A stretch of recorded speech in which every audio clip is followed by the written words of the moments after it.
High বন্ধুরা, কী করছো সবাই?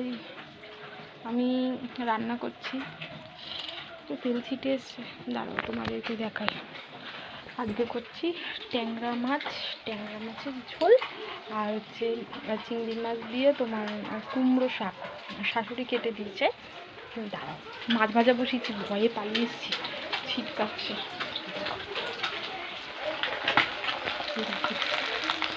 মাছ ভাজা করছি, দেখো। আর এই যে কুমড়ো শাক কেটে রেখেছি, এই যে চিংড়ি মাছ।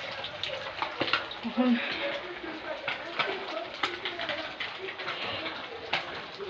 স্নান করে উঠে রান্না করলে গরম লাগে।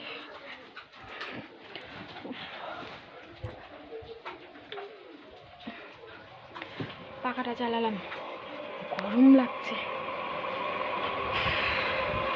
তোমাদের ভিডিওটা কেমন লাগলো তো আমাকে জানিও, আর প্লিজ সাবস্ক্রাইব করে একটা লাইক করে দিও। Tata, by.